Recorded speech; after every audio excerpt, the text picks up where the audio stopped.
The Battle of Little Bighorn remains one of the most legendary and haunting defeats in American history, a story woven with myth, pride, and controversy.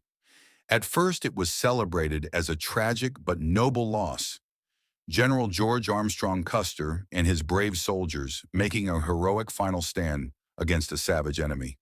But over time, that heroic image crumbled. Custer's reputation shifted from gallant commander to reckless glory seeker, a man accused of leading his men into a needless slaughter. Yet the truth is far more complicated. What really happened on that fateful day in 1876? Was Custer truly the mastermind of his own downfall? Did he, in fact, make a valiant last stand? Or was the story shaped by legend? These questions have fueled debate for over a century, clouded by myth and misconception. For generations, the battle has been framed as a simple tale of white American aggression clashing with Native American resistance. The popular image is dramatic. Sitting Bull, the great Lakota leader, rallying his warriors to defend their sacred lands against Custer's advancing 7th Cavalry, determined to crush Native resistance and seize their territory for U.S. expansion. It's a powerful story rooted in the harsh realities of broken treaties and relentless westward conquest. But it oversimplifies the truth. It ignores the tangled network of rivalries, alliances, and motives that shaped the battle. In reality, the fight at Little Bighorn was far from a clean divide between white soldiers and Native warriors. It was a chaotic confrontation marked by fractured loyalties and internal divisions.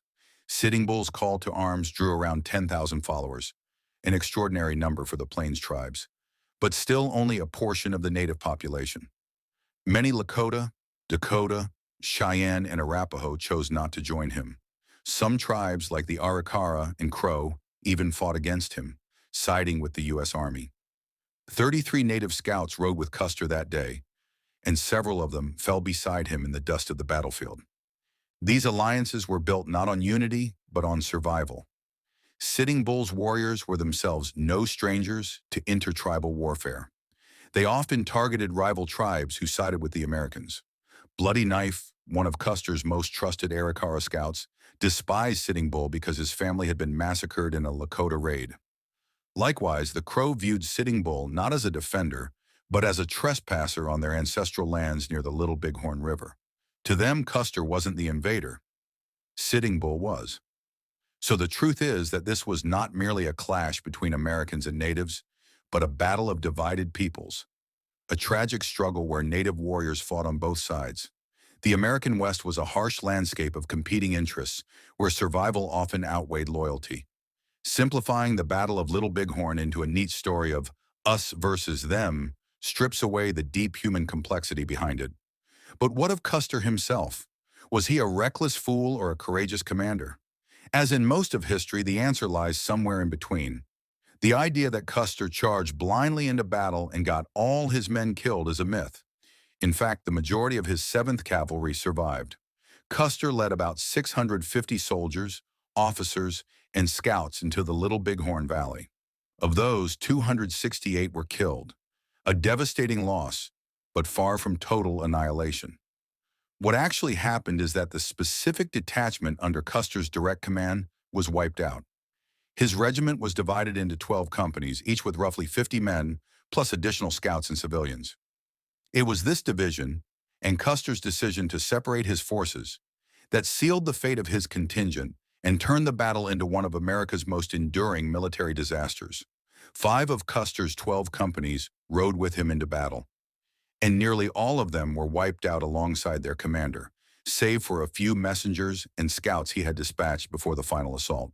The remaining 7 companies, however, largely survived.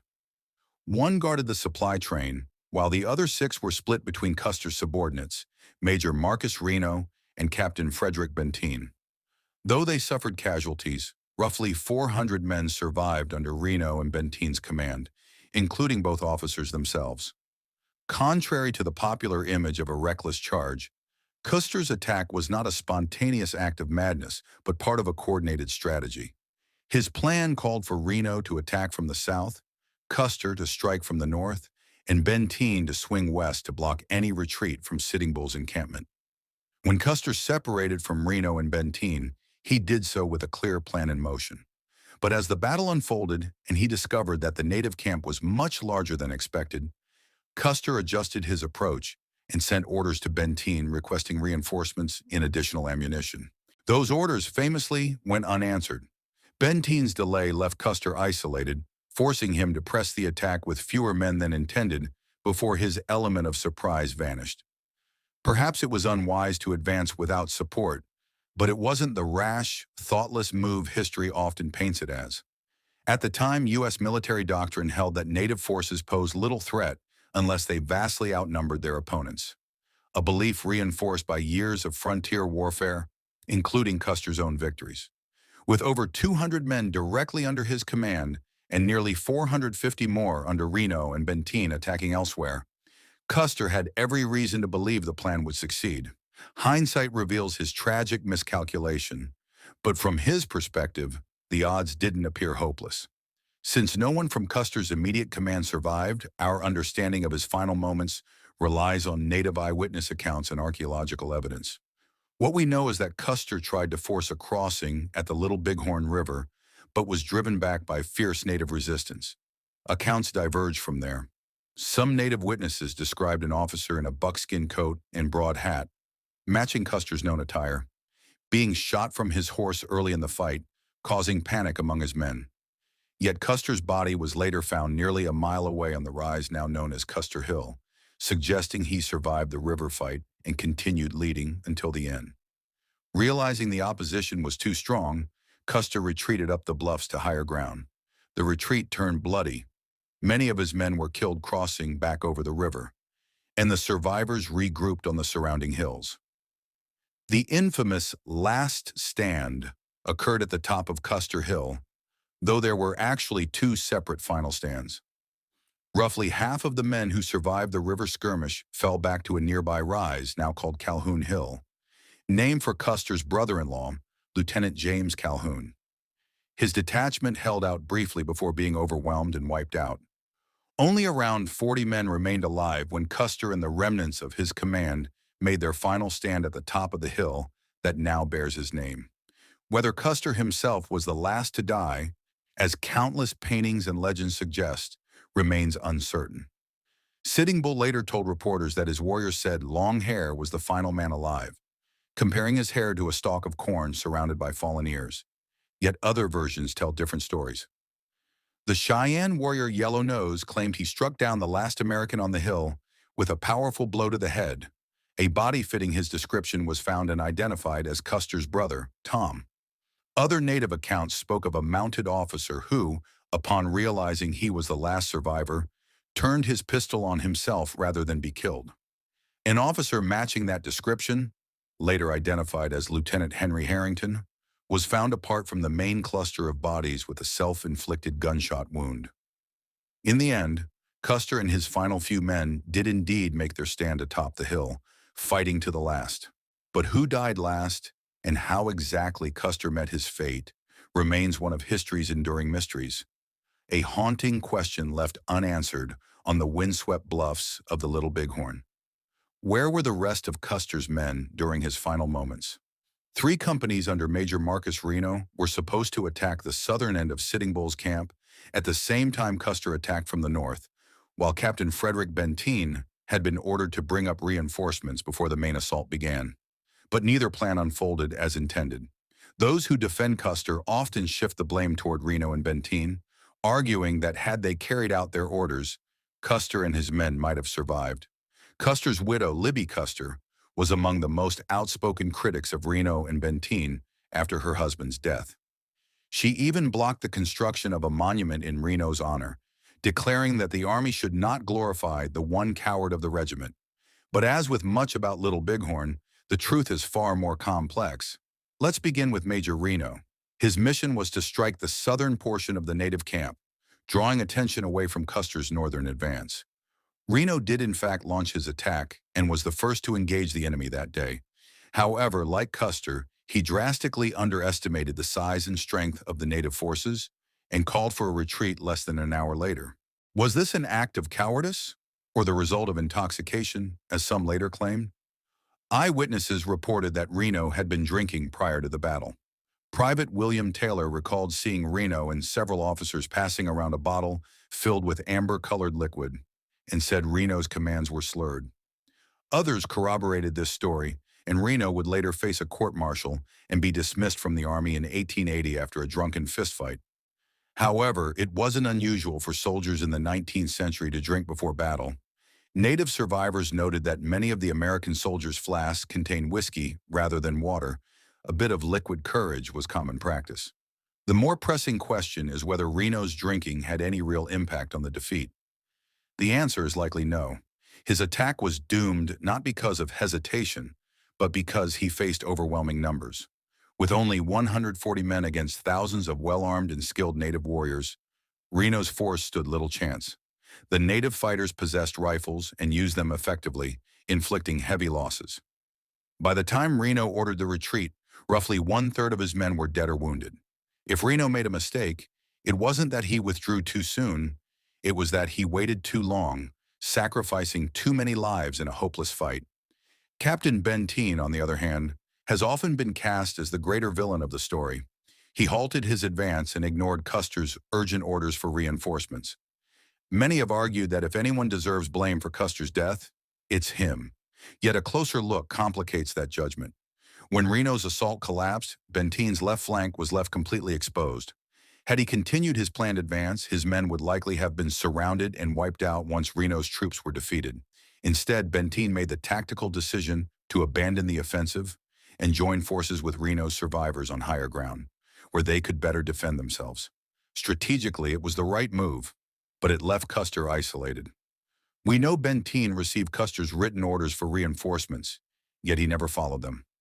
Later, Benteen claimed he believed Custer had ridden off elsewhere, chasing another opportunity for glory, as was his habit, and that his immediate priority was to protect the men still under his command.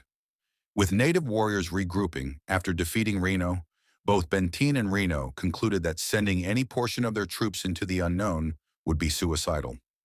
Their prediction proved accurate. Soon after, thousands of native fighters surrounded their position, besieging the combined forces for 2 brutal days. Reno, Benteen, and their men fought through the night of June 25th, endured fierce attacks all through the 26th, and only found relief on the 27th. They held their ground under relentless pressure, fighting with almost no rest or sleep. Despite later accusations of cowardice, those who served under Benteen never described him that way.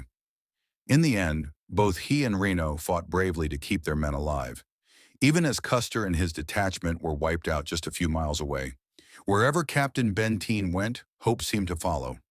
One soldier later recalled how the men's faces brightened at the sight of him. His steady leadership during the remainder of the fight earned him the nickname, the Savior of the Seventh. Though the title never caught on outside the regiment, it reflected how his men saw him. And in truth, if Benteen had obeyed Custer's orders and charged ahead, there's little reason to think his small, outnumbered force wouldn't have suffered the same grim fate as Custer's.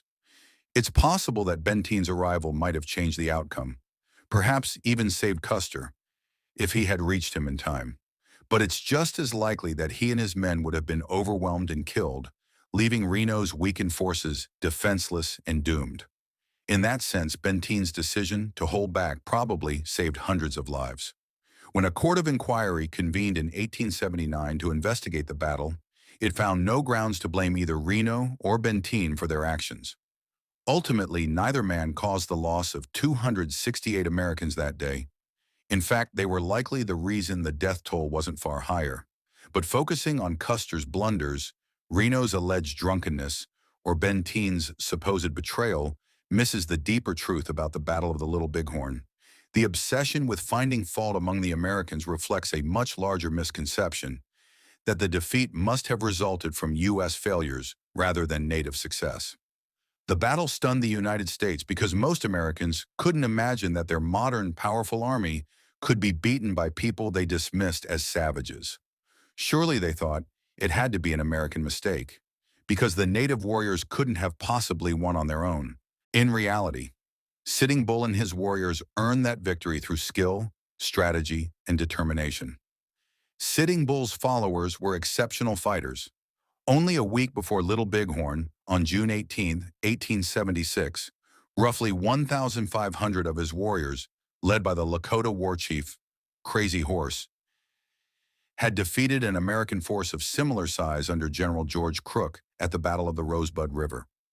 Crook was astonished by how effectively the native fighters maneuvered and outsmarted his troops.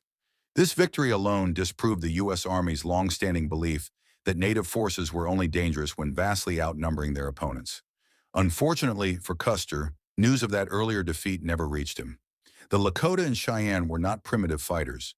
They were seasoned warriors well acquainted with modern warfare. By the 19th century, guns and horses had been part of Plains life for generations.